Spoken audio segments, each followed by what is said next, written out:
Mari kita ambil tema konteks sebagaimana yang dikatakan oleh gembala Anda, yaitu kita menikmati Immanuel. Halo. Untuk apa kau miliki seisi dunia ini kalau kau tidak menikmati Immanuel? Apa itu Immanuel? Allah beserta dengan kita. Apa Allah beserta dengan kita? Untuk apa kau miliki seisi dunia ini kalau jiwamu binasa? Siapa yang bisa mengatasi kebinasaan? Hanya Tuhan. Katakan amin. Nah, dan Immanuel itu dinyatakan pada kita. Dalam konteks agama Yahudi, itu tabu. Saya ulangi, itu tabu. Karena nggak ada Immanuel dalam konteks agama Yahudi. Agama Yahudi mengklasifikasikan untuk bisa berbicara sama Tuhan yang direpresentatifkan dengan bait Allah. Anda tahu bait Allah dibagi berapa? Halo? Dibagi 3. Ruang Maha Kudus, ruang kudus, dan ruang pelataran. Siapa yang bisa berdialog sama Allah? Hanya di ruang Maha Kudus. Siapa di situ? Imam besar.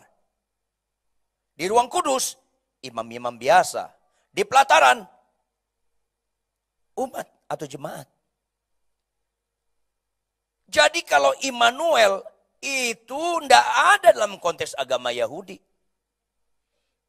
Allah beserta dan kita ngobrol aja sekali-sekali, mau beserta jangan so akrab loh. Gitu kira-kira konteks agama Yahudi.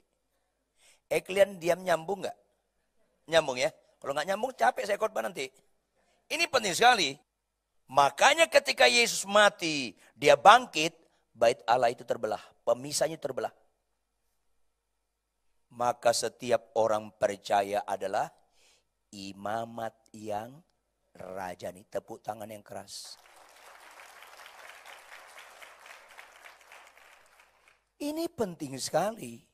Berbahagialah Bapak Ibu, perayaan Natal itu di ujung tahun. Walaupun Yesus nggak lahir bulan Desember, itu nggak usah kita permasalahkan. Natal merayakan bahwa Yesus pernah datang ke dunia jadi manusia, menebus manusia. Itu inti Natal. Tanggal berapa silakan. Saudara yang kekasih, dengan Yesus datang ke dunia bersama dengan manusia, itu aneh sama agama apapun. Ini penting. Makanya ujung tahun Immanuel, awal tahun gak ada ketakutan kita lagi. Mujizat yang paling luar biasa harus dinikmati orang Kristen. Hanya dalam Yesus yang paling ditakuti bukan lagi ketakutan.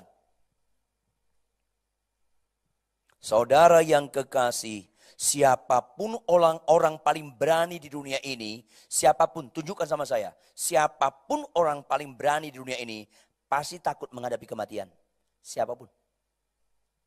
Orang paling nekat mati, saya kasih tahu Anda, orang paling nekat mati, kenapa? Karena dia tidak tahu arti kematian. Begitu dia gantung diri menjelang kematian, dia ketakutan sekali, mau balik nggak bisa. Jadi bapak-bapak jangan praktek bunuh diri. Itu terlalu sempurna bodohnya. Iya. Sekali-sekali bodoh boleh, tapi jangan terlalu sempurna. Saudara, orang paling berani mati karena dia nggak ngerti mati. Begitu menghadapi kematian sangat menakutkan. Tapi dengan Yesus bangkit, semua itu hilang. Apa itu? Hiduplah untuk Kristus. Mati adalah, jangan bohong loh. Makanya saya kasih tahu Anda, jangan terlalu suka doa kesembuhan. Dengar baik-baik, supaya cerdas Kristen nih. Boleh enggak doa kesembuhan? Boleh. Tapi jangan terlalu suka doa kesembuhan. Itu kan ngelawan muka Anda. Jujur, Anda mau masuk surga enggak? Jawab dong. Anda mau masuk surga enggak? Jawab dong. Ya mau matilah. Saya bingung orang Kristen. Mau masuk surga tapi enggak mau mati. Enggak nyambung. Kok konflik begitu pengajaran? Mau matilah. Kalau Anda punya tanah, harganya 6 miliar. Jujur, harganya 6 miliar. Anda mau jual 6 miliar. Tapi orang beli 7 miliar. Anda ketakutan atau sukacita? Jawab dong. Kenapa? Untung orang Kristen kelihatan rohaninya. Salah satu, lihat waktu menjelang kematian. Sukacita enggak dia? Itu Kristen. Dengar enggak sih lo? Kalau waktu mau mati, senyumlah. Amin Tuhan, amin, amin Tuhan. Jangan tunda, sekaranglah Tuhan, amin, amin. Begitu Anda mati senyum, itu rohani. Orang gak rohani apa? Begitu serangan jantung dia, Tuhan, Tuhan, sembuhkan aku Tuhan.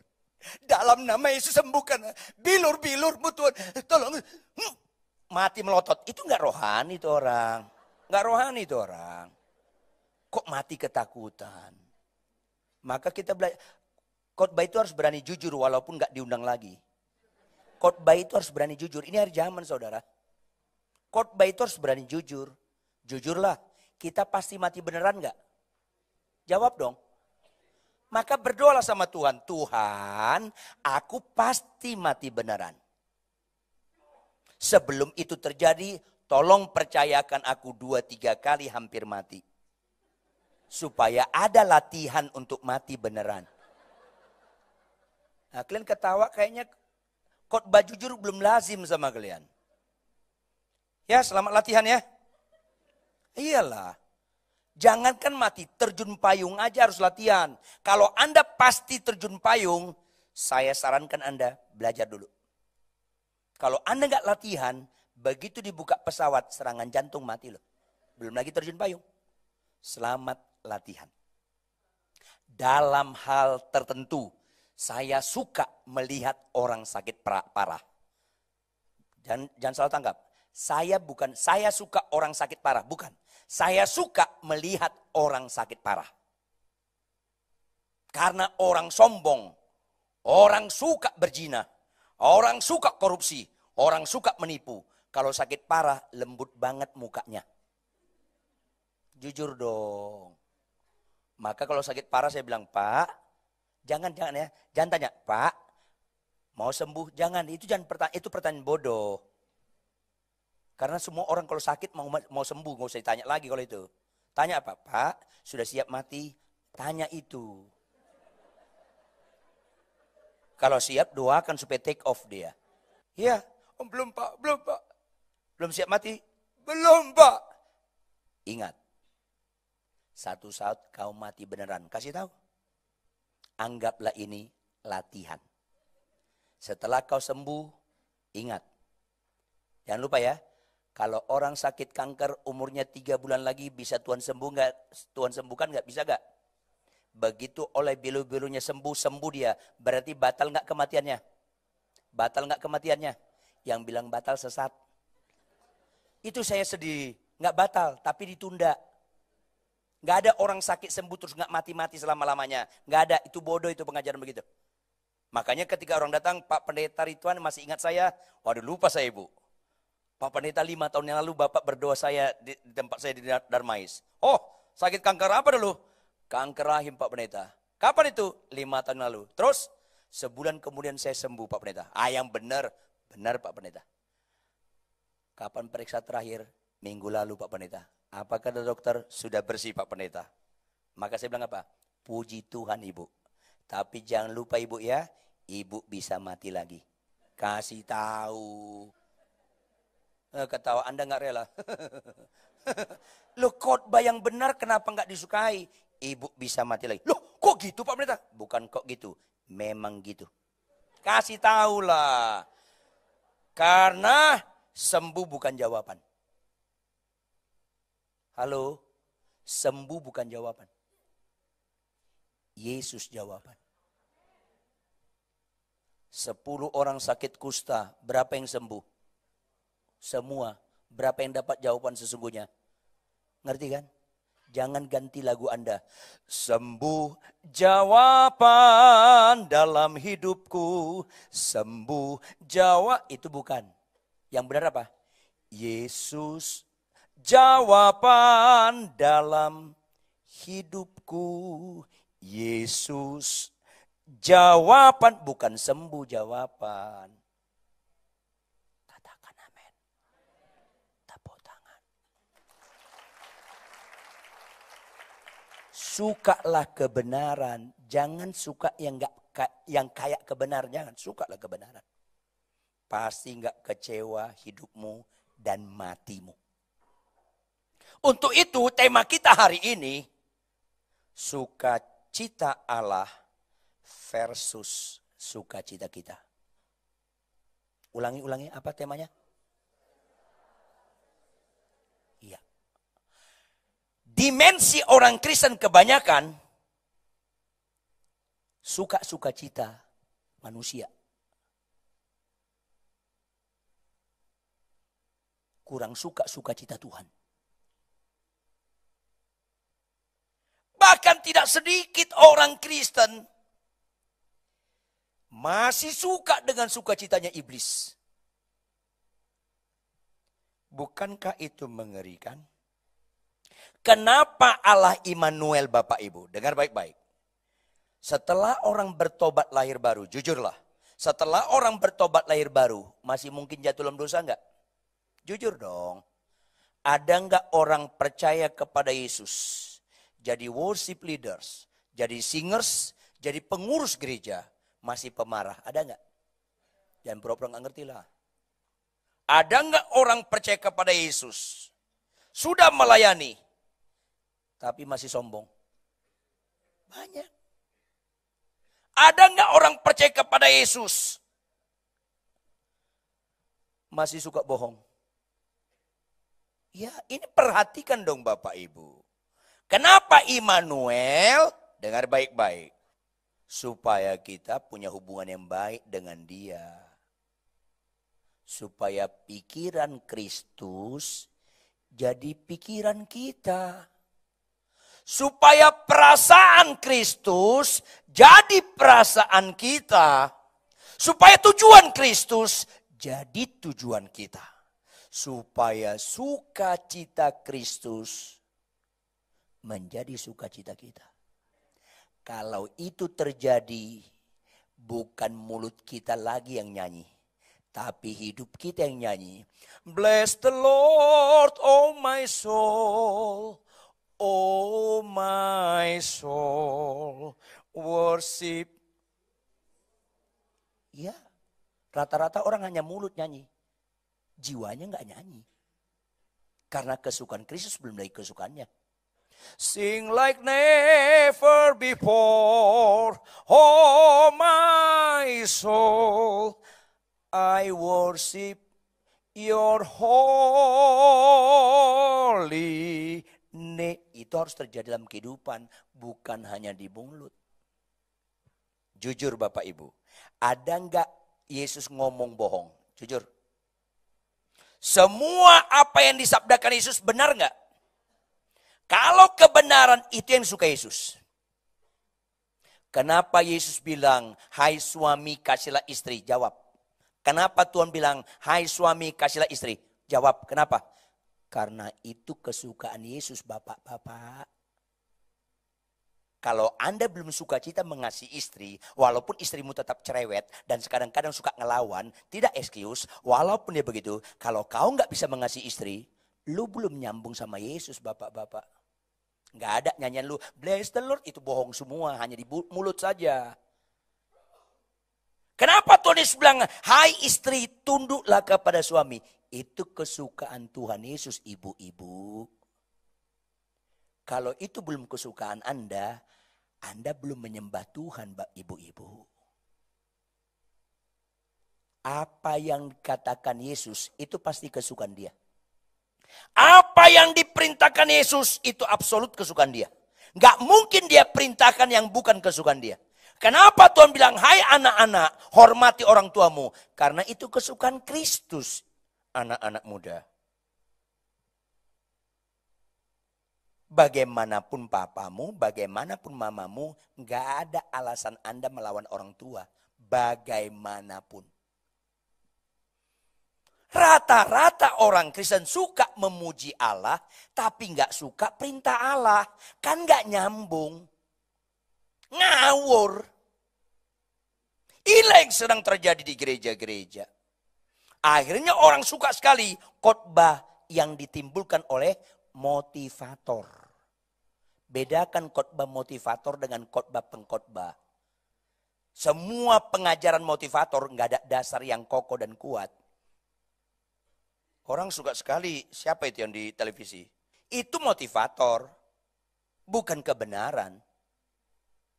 Kalau Anda bilang, engkau ikut Yesus, pasti kau menang. Kau tidak menurun, kau naik. Itu motivator, kalau nggak ditegur dosa Anda, nggak tinggalkan dosa. Itu motivator semua itu. Dan sekarang khotbah lebih banyak motivator daripada kebenaran.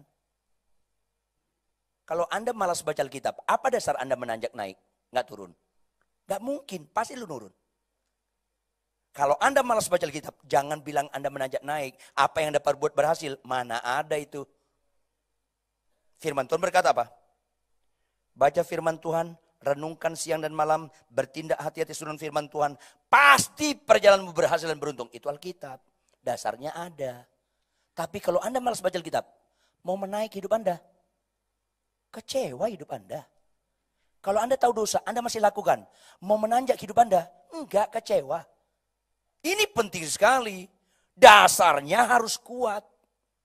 Supaya jangan pengkhotbah sekarang yang kita sukai, pengkhotbah bobotnya motivator. Enggak berani menegur dosa. Kita buka Markus 6 ayat 14 sampai ayat 26. Markus 6 ayat 14 sampai 26. Yesus sebelum lahir ke dunia diutus Yohanes Pembaptis. Yesus sebelum datang ke dunia, model-model Yohanes Pembaptis harus nongol di zaman ini. Mari kita baca bergantian ayat 14 sampai 26, ayat 26 kita bersama-sama.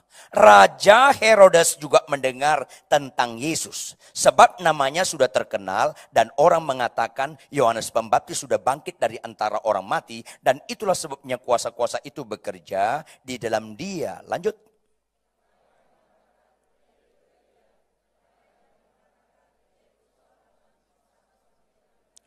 Waktu Herodes mendengar hal itu, ia berkata, bukan, dia itu Yohanes yang sudah kupenggal kepalanya dan yang bangkit lagi.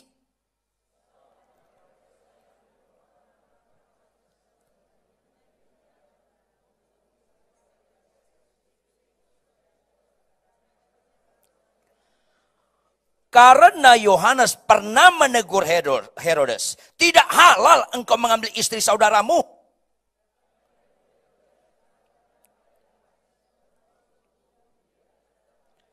Sebab Herodes segan akan Yohanes. Karena apa? Karena ia tahu bahwa Yohanes adalah orang yang benar dan suci, jadi ia melindunginya.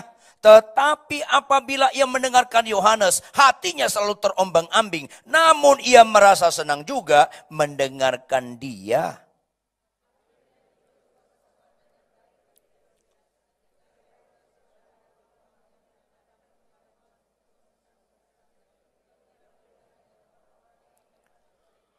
Pada waktu itu, anak perempuan Herodias tampil lalu menari. Dan ia menyukakan hati Herodes dan tamu-tamunya. Raja berkata kepada gadis itu, minta daripadaku apa saja yang kau ingini, maka akan kuberikan kepadamu.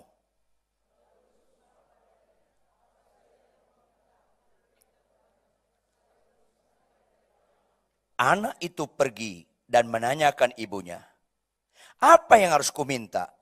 Jawabnya, kepala Yohanes Pembaptis.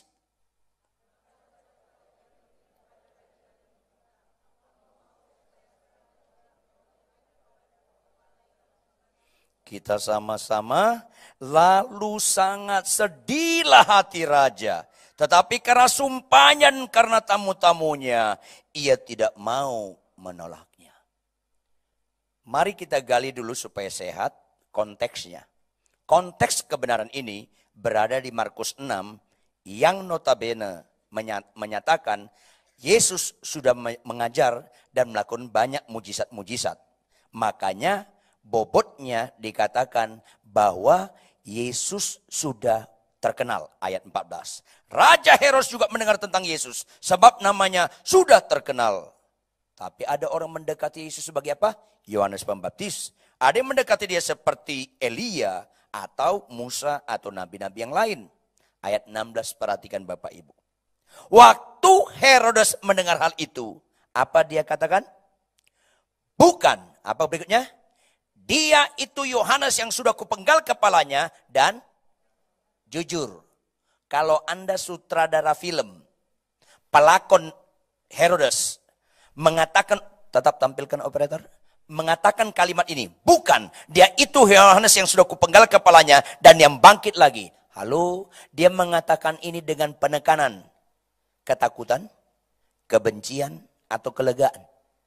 Kira-kira yang mana? Yuk, kira-kira yang mana? Yuk, supaya kita hayati benar. Kira-kira yang mana? Kelegaan. Lihat ayat 17. Memang Herodeslah yang menyuruh orang menangkap Yohanes, benar. Dan membelenggunya di penjara, benar. Berhubung karena apa? Peristiwa Herodias. Siapa nih Herodias? Istri Filipus, saudaranya. Ini adik iparnya Herodias ini. Istri Filipus, adiknya. Herodes itu kokonya Filipus. Nyambung? Herodias, adik iparnya. Kenapa? Herodes mengambil dia sebagai istri. Istri adiknya diambil. Saya kasih tahu lagi Bapak Ibu ya. Yang jijik di mata Tuhan adalah menyeleweng. Tolong, kalau ini firman didengarkan sama Anda itu bukan anak gampangan, Anda itu bukan anak murahan, Anda itu anak pilihan. Apapun yang terjadi dalam perkawinan Anda, dengar baik-baik. Apapun yang terjadi dalam perkawinan Anda, jangan ambil jalan nyeleweng. Dengar baik-baik. Saya ulangi, dengar baik-baik. Bagaimanapun istrimu, bagaimanapun suamimu, setia kepada dia. Makhluk yang diciptakan Allah yang paling mulia, manusia. Mulianya itu dilihat di ketaatan. Adam dan Hawa, jangan kau makan buah itu. Kalau kau makan, kau akan mati. Artinya, kalau kau taat hidup. Kalau kau nggak taat, itu namanya dosa. Kalau kau nggak taat, itu dosa. Kalau kau nyeleweng dengan iblis, taat sama iblis, itu dosa. Maka makhluk tertinggi pada manusia terjadi ketika dalam ketaatan. Saya ulangi, makhluk tertinggi dalam manusia kalau terjadi ketaatan. Saya nggak tertarik jadi hamba Tuhan terkenal. Saya nggak tertarik. Karena nggak ada hebatnya terkenal. Jangan lupa, nggak ada hebatnya terkenal. Jangan pura-pura nggak nyambung lah. Nggak ada hebatnya terkenal. Saya nggak tertarik saya jadi hamba Tuhan yang kaya. Halo Bapak Ibu, saya nggak tertarik jadi hamba Tuhan yang kaya. Siapa orang Kristen tertarik dengan kekayaan akan mempersulit diri. Halo, nggak usah percaya Yesus bisa jadi konglomerat nggak? Bisa, komunis pun banyak konglomerat. Ayolah, jangan kesukaan dunia jadi kesukaan kita lah. Kalau kekayaan itu dampak silakan, tapi kalau tujuan sakit loh. Saya ulangi, sakit loh. Saya tertarik jadi hamba Tuhan yang benar, sekaligus jadi hamba Tuhan yang taat. Itu aja saya gumulkan sampai nangis-nangis, doa puasa atau apapun. Tuhan tolonglah saya jadi hamba Tuhan yang benar sampai mati. Saya jadi hamba Tuhan yang taat sampai mati. Taat sama engkau, taat sama si homilin, ngai punya istri. Manusia langka itu. Yang harus dilestarikan. Halo.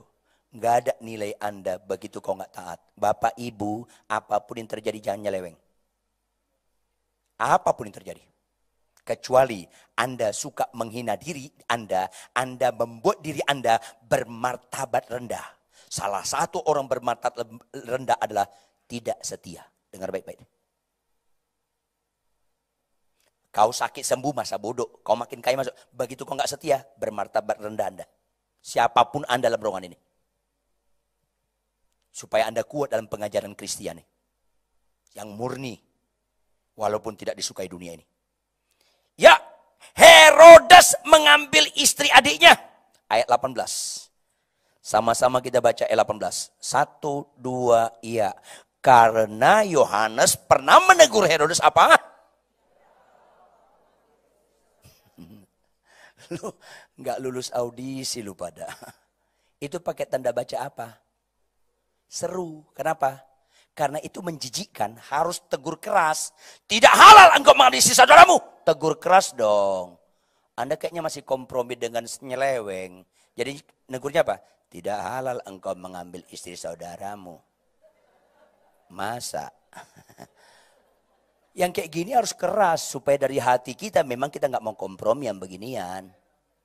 Diulang supaya lulus audisi lo. 1, 2, ya. Karena Yohanes pernah menegur Herodes apa? Harus keras itu. Ya. Keras tegurannya. Jujur. Siapa yang menegur? Ayo dong. Siapa yang menegur? Siapa yang ditegur? Herodes ini jabatannya tinggi gak? Kaya gak dia? Itu hamba Tuhan yang keren. Halo. Halo bapak-bapak, kalau Anda yang kaya di sini lihat saya. Kalau lu kaya, lu berdosa, pendeta gak berani negur Anda, saya kasih tahu, itu pendeta penjahat tuh. Kenapa? Dia suka duit lu, dia gak suka jiwa lu. Jangan suka dengan pendeta atau hamba Tuhan atau teman. Kalau kita berdosa nggak berani menegur kita. Dengar baik-baik. Dengar baik-baik. Dengar baik-baik. Saya sama orang kaya keras khotbah saya. Karena saya nggak cinta duit Anda. Saya cinta jiwa Anda. Saya ulangi. Sama orang kaya saya keras khotbahnya. Kalau ada orang kaya sini lihat saya. Saya keras. Kalau lu berzina, lu bertobat. Kenapa? Supaya selamat Anda. Dosa itu sangat serius. Jangan mati dulu baru insaf. Expire. Jangan main-main dalam dosa bapak-bapak. Sama orang kaya saya keras khotbahnya. Sama orang miskin lebih keras lagi khotbah saya. Iya supaya jangan sempurna penderitaan dia. Udah miskin di bumi. Sombong lagi lo. Masuk neraka. Kapan enaknya lo? Ada orang miskin di sini. Tolong lihat saya. Bertobat lo. Ini akhir zaman harus berani tampil Yohanes masa kini. Luruskan jalan bagi Tuhan. Dosa itu menghalangi Tuhan bekerja. Sesungguhnya tangan Allah tidak kurang panjang untuk menyelamatkan. Yesaya 59 ayat 1 dan 2. Pendengarannya tidak kurang tajam untuk mendengar kita. Tetapi yang merupakan pemisah antara kita dan Allah kita. Yang segala dosa kita. Yang membuat dia seolah-olah menyembunyikan diri. Sehingga dia tidak mendengar Allah kejahatan kita. Bapak Ibu jangan kompromi dengan dosa. Karena itu yang paling mengerikan. Jangan lagi bohong dong. Kan bingung. Baru 4 hari, 6 kali bohong. Kan bingung lagi nih. Baru 4 hari, udah 5 kali maki istri. Kan bingung lagi nih, ada apa nih? Baru 4 hari. 4 harinya lu gak baca Alkitab tiap hari. Kan ngeri sekali nih. Lu main-main sama Tuhan ya. Ayo dong. Kekayaan kita, kesehatan kita, pendidikan kita, kedudukan kita. Gak bisa punya andil menambah 1 hari hidup. 1 jam aja gak bisa. Kalau kita hidup itu anugerahnya. Segala sesuatu dari dia harus oleh dia. Kembalikan itu bagi dialah kemuliaan sampai selama-lamanya. Kok 4 hari diberikan hari udah main-main dalam dosa. Ngeri sekali kalau 4 hari ini ada di antara Anda masih buka situs porno lagi. Kan ngeri sekali lu main-main loh. 4 hari masih berzina. Kan terlalu lah, gak tahu saya lagi mengerti apa maksud lu kenal Tuhan Yesus selama ini. Ayo dong.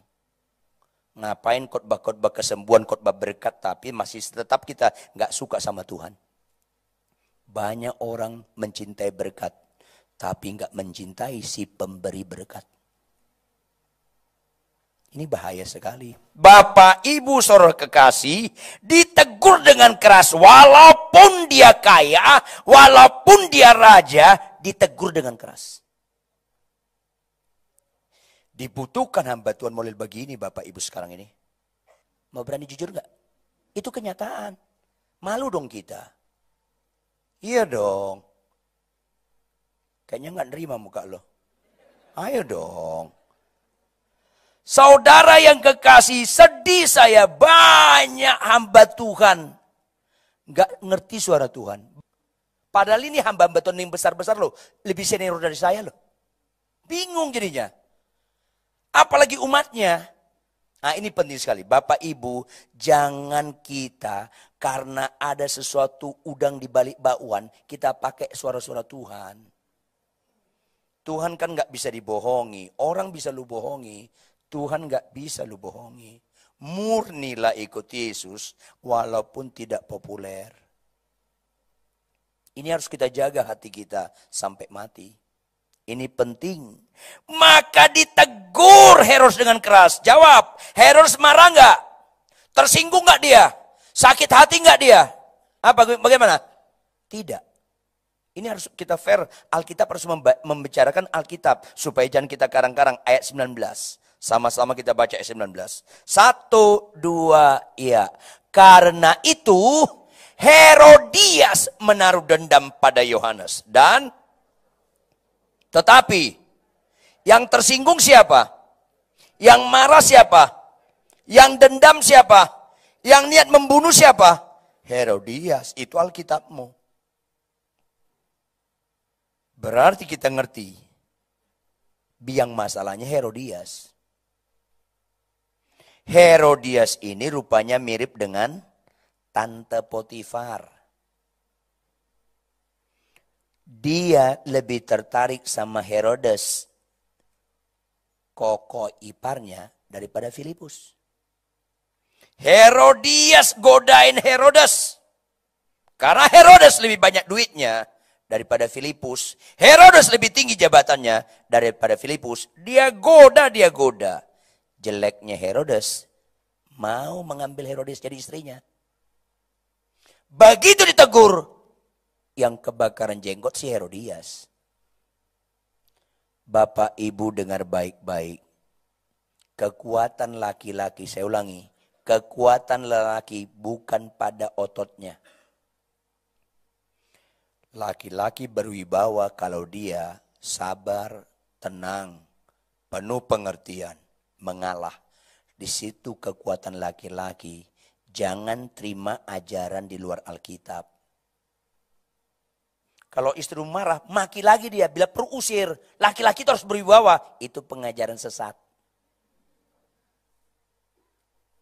Dengar baik-baik. Itu pengajaran sesat. Kalau istrimu marah-marah, tatap aja dia. Itu yang saya pernah bilang kalau nggak salah sini ya. Tatap aja. Kalau istri saya kurang hemat berkata-kata, saya tatap. Saya bilang sama Tuhan, Tuhan, energik banget si homilin satu ini. Sehat dia Tuhan. Halo, tahu nggak? Paling capek dalam hidup ini marah. Makanya ada pepatah, siapa lekas marah, lekas. Itu diperhalus, lekas tua. Sebenarnya lekas mati. Iya, marah itu. Kalau Anda marah-marah, tolong panggil dokter jantung. Taruh stetoskop di dada Anda. Detak jantung Anda nggak beraturan. Napas Anda gak bagus, pencernaan Anda lumpuh. Semua orang kalau marah-marah pencernaannya lumpuh.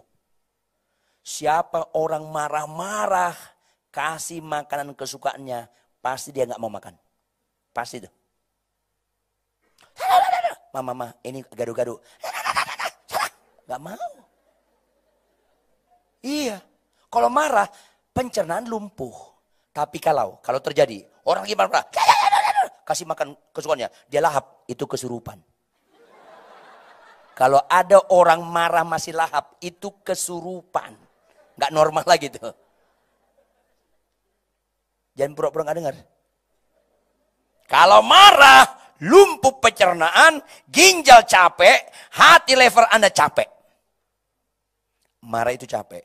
Makanya kalau istrimu marah, bilang sama Tuhan, Tuhan biarkan dia solo karir. Aku tidak tertarik duet. Laki-laki cerdas nggak pernah kepancing marah oleh istrinya yang pemarah sekalipun. Makanya jangan lupa, nggak ada Adam nafsu, yang ada Hawa nafsu.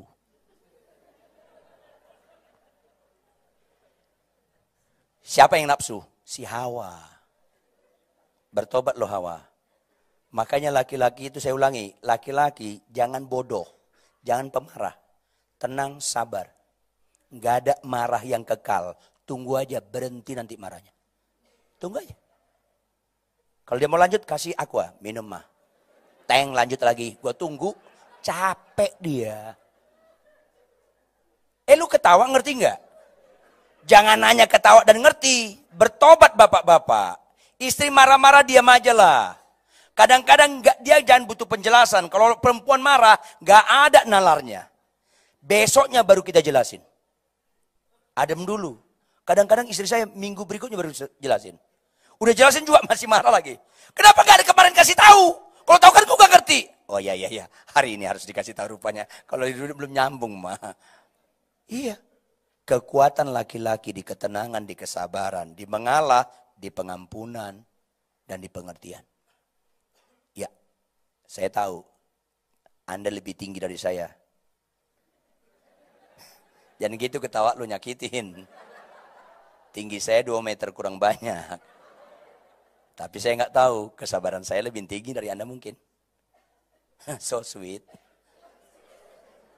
Ini penting.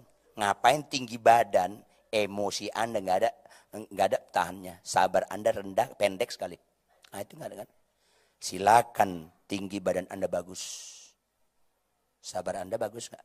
Nah ini penting. Kayaknya nggak ada amin kalau khotbah begini. Melotot semua. Jangan bicara kekuatan kalau kau nggak sabar. Amsal katakan orang sabar lebih kuat daripada benteng yang paling kokoh. Amin. Tepuk tangan dong. Ayolah. Herodias marah, dendam, sakit hati, dan mau membunuh Yohanes Pembaptis. Lihat dengan jujur ayat 20. Ayat 20, lihat ayat 20. Sama-sama kita baca. Kenapa Herodias nggak dapat membunuh Yohanes Pembaptis? Ayat 20. Sebab apa?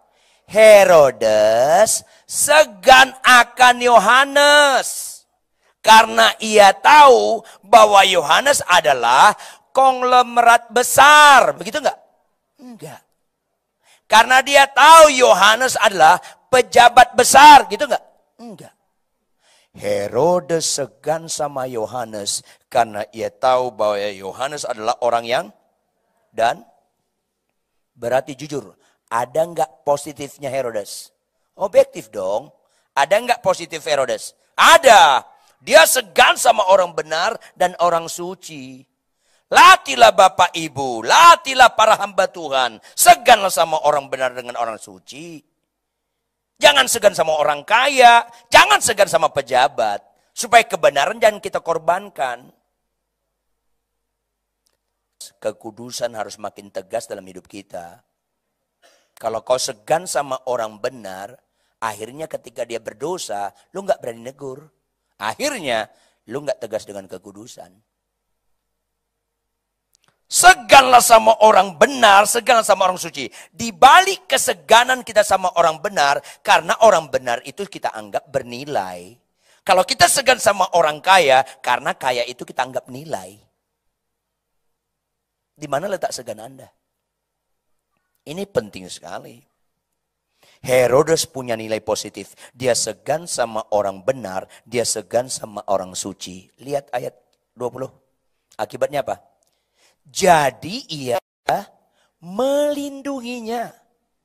Dia lindungi Yohanes Pembaptis bukan karena dia pejabat. Bukan karena dia orang kaya. Yohanes Pembaptis itu orang sederhana loh. Benar gak? Dia belum pernah makan sisler. Sushi teh juga belum pernah. Boleh ya saya dramatisir sedikit ya. Boleh dong, kan saya yang khotbah bukan lo. Makanannya apa? Belalang. Anda doyan belalang nggak? Nanti saya tangkap, saya goreng. Belalang makanannya. Dia nggak pernah nginep di hotel bintang 5. Melati pun nggak. Dia nginap di hotel bintang 1000. Di padang gurun bintangnya banyak. Sederhana, tapi Raja Herodes segan sama dia. Kenapa? Bukan karena pengikutnya banyak. Kenapa? Karena orang benar dan suci. Makanya saya senang dengan Ahok, nggak segan sama orang jahat. Jadi tersosialisasi telinga orang bahwa yang begitu-begitu nggak ditakutkan lagi. Nyambung nggak sih lo? Itu salah satu fenomena dari Allah. Ada si Ahok di negara kita ini. Udah Kristen Cina lagi kau, tapi berani kau. Bukankah itu salah satu mujizat dari Tuhan? Iya. Aku benci sama Ahok. Aku juga benci sama kau katanya. Gue demen nih orang nih. Kalau orang Batak. Saudara yang kekasih, saya ulangi, Herodes punya nilai positif. Dia segan sama orang benar, dia segan sama orang suci. Dan dampaknya dia melindungi. Herodes membunuh, nggak bisa. Gue jaga dia. Lu hadapin gue. Dia melindungi. Kalimat berikutnya 20. Lihat positif dong.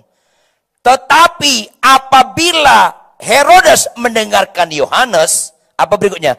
Hatinya selalu terombang-ambing. Lanjut. Wow. Namun ia merasa senang juga mendengarkan siapa? Yohanes. Yohanes yang gimana? Yohanes yang menegur dia. Lu nggak benar lu nyeleweng. Lu nggak benar lu berzina. Lu nggak benar lu ngambil istri adik lu. Dia senang juga loh. Waktu ditegur kaget juga. Tapi mikir, ya benar juga sih. Itu Herodes. Berarti Herodes, halo. Herodes punya mental. Lebih baik daripada kebanyakan orang Kristen. Ayo jujur dong. Bahkan jangan-jangan lebih baik daripada beberapa hamba Tuhan. Karena dia nggak segan sama orang kaya. Dia nggak segan, dia segan sama orang sederhana. Yohanes orang benar sama suci. Dia suka mendengarkan firman dari si Yohanes. Walaupun pedas nyelekit. Bapak Ibu saya ingatkan Anda di tahun-tahun ini. Jangan terlalu suka dengan khotbah-khotbah yang mengenakkan. Yang nggak berani menegur dosa Anda. Sehingga Anda yang malas baca Alkitab. Masih suka malas baca Alkitab. Kan ngawur Anda. Tuhan berkata, bacalah firman Tuhan, renungkan siang dan malam, lakukanlah firman Tuhan. Itu kesukaan Yesus, marilah itu jadi kesukaan kita. Firman Tuhan bilang, bawa persembahan perpuluhan, itu kesukaan Yesus, marilah itu juga kesukaan kita. Saya bingung kalau ada orang Kristen masih sulit memberikan perpuluhan, masih sulit baca Alkitab, bingung saya. Berarti selama ini lu ikut Yesus atau bukan? Saya ulangi, apa yang diperintahkan Yesus pasti kesukaan dia. Jangan Anda salah. Kebanyakan orang Kristen banyak salah. Dan tidak sedikit hamba Tuhan salah. Apa itu? Saya klaim janji Tuhan. Saya klaim. Ngawur lo. Jangan klaim janji Tuhan. Klaim perintah Tuhan. Jangan ngawur. So akrab lo. Yang lu klaim perintahnya. Halo. Yesus itu pernah ingkar janji nggak? Lu lupa janjinya. Otomatis datang janjinya. Karena Tuhan Yesus nggak pernah ingkar janji. Tapi jangan lupa perintahnya. Karena perintah dulu baru janji. Cari dahulu kerajaan Allah dan kebenarannya. Itu perintahnya. Maka semua ditambahkan. Janji ngikutin. Orang benar nggak mengejar berkat. Orang benar dikejar berkat. Jangan dibalik-balik dong. Orang benar nggak mengejar kesembuhan. Orang benar dikejar kesembuhan. Karena orang benar mengejar kesukaan Tuhan. Ini supaya jelas. Halo. Saya berani lagi jujur. Walaupun Anda nggak suka terserahlah. Jujur. Kalau Anda sakit kanker, bisa nggak Tuhan sembuhkan? Jawab. Begitu Tuhan sembuhkan, lu sembuh. Sukacita nggak Tuhan? Jawab dong. Belum. Saya ulangi, belum. Tuhan Yesus tidak pernah meletakkan sukacitanya kepada kesembuhan. Ini khotbah kebenaran. Saya ulangi, Tuhan Yesus tidak pernah meletakkan sukacitanya kepada kesembuhan. Konsisten dong. Kalau Tuhan Yesus meletakkan sukacitanya kepada kesembuhan, 10 orang sakit kusta sembuh, 10-10-nya Tuhan sukacita dong. Konsisten dong. Kalau Tuhan Yesus meletakkan sukacitanya kepada kesembuhan, 10 orang kusta sembuh, 10-10-nya Tuhan sukacita dong. Tapi kenyataan cuma 1. Kenapa? Karena Tuhan tidak meletakkan sukacitanya kepada kesembuhan. 9 sembuh gak? Sembuh. Tapi Tuhan gak sukacita tuh. Alkitabmu dan Alkitabku jujur. Jika satu orang saja bertobat, maka sisi surga bersorak-sorai. Tuhan Yesus meletakkan sukacitanya kepada pertobatan, bukan pada kesembuhan. Khotbahlah kebenaran. Kalau kau sembuh, kau nggak bertobat, Tuhan sedih bapak-bapak. Karena Tuhan tidak meletakkan sukacitanya kepada kesembuhan. Kenapa? Kesembuhan bukan kekekalan. Pertobatan kekekalan. Tapi kalau kau sembuh, kau nggak sukacita, kau nangis. Terima kasih Tuhan, aku sembuh kankerku. Ampuni aku Tuhan. Sukacita Tuhan. Makin nangis lu, makin sukacita Tuhan. Makin nangis lu, makin sukacita Tuhan. Karena nangis lu menunjukkan lu hancur hati, lu bertobat. Katakan amin. Tepuk tangan. Saya tidak pernah mengajarkan anti kesembuhan. Catat itu. Tapi saya menolak mengutamakan kesembuhan. Saya nggak pernah anti kesembuhan. Kenapa? Saya sakit jantung parah yang disembuhkan Tuhan Yesus. Tapi ngapain sakit jantung sembuh? Nggak bertobat. Kan neraka juga loh. Ini supaya kita ngerti pikiran Kristus, perasaan Kristus, dan kesukaan Kristus. Jujur, kalau sakit kanker Anda disembuhkan, Anda sukacita nggak? Jawab dong. Anda sukacita. Korupsi, pemerkosa, bos mafia, kalau sakit kanker, didoakan sembuh, sukacita nggak? Dengar dong baik-baik. Sukacita kesembuhan, sukacita agama apapun, penjahat pun sekalian sukacita. Jadi, kesembuhan sukacita duniawi. Tapi kalau kau sukacita mengasihi istri, sukacita tunduk sama suami, sukacita memberikan perpuluhan, sukacita bangun pagi baca Alkitab, itu mulai nyambung lu sama Tuhan. Yang begitu supaya kita dilatih. Maka lihat, perhatikan. Herodes kejebak dengan sukacitanya. Saudara, segan sama orang benar, segan sama orang suci, itu belum menyentuh sukacita Tuhan. Dengar baik-baik.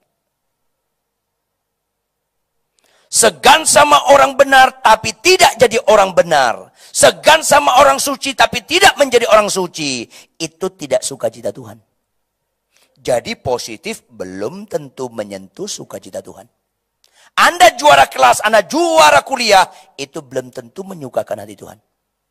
Tapi Anda juara kelas, Anda juara dalam kuliah, Anda rendah hati dan Anda tetap hidup kudus, itu menyukakan hati Tuhan. Banyak orang Kristen gak segan sama orang benar. Herodes segan sama orang benar. Segan sama orang benar aja belum menyentuh sukacita Tuhan. Jadilah orang benar. Segan sama orang suci belum menyentuh sukacita. Jadilah orang suci. Suka mendengarkan firman Tuhan belum menjadi melakukan firman Tuhan. Itu belum menyentuh kesukaan Tuhan. Maka isilah dengan apa? Jadilah orang benar. Jadilah orang suci. Jangan sekedar segan. Jangan sekedar suka mendengar firman Tuhan. Sukalah menjadi pelaku firman. Harus itu dibangun dalam kekristenan di akhir zaman.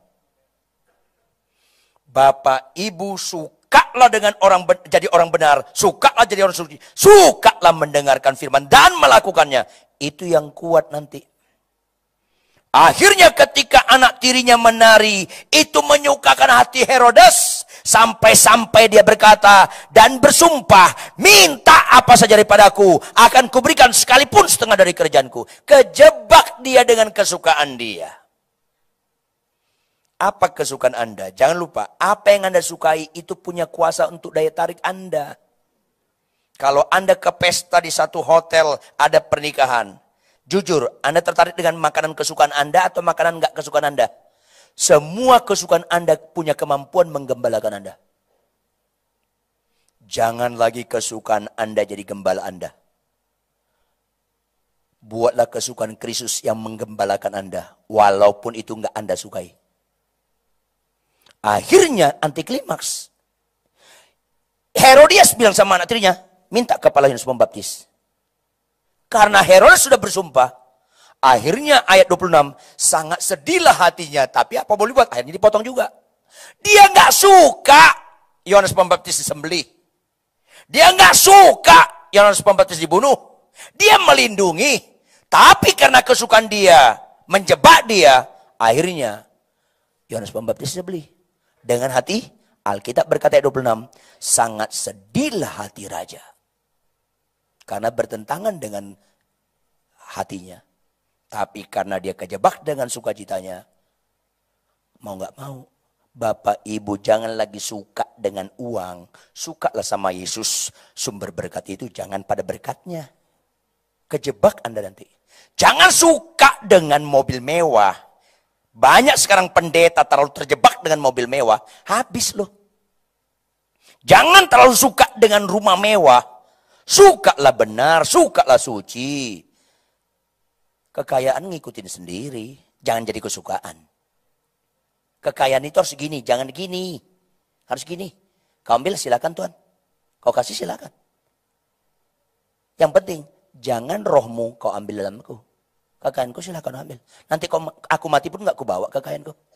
Jangan terlalu suka dengan kekayaan yang dicari oleh dunia. Jangan terlalu suka dengan populer atau jabatan. Sukalah kebenaran. Penutup.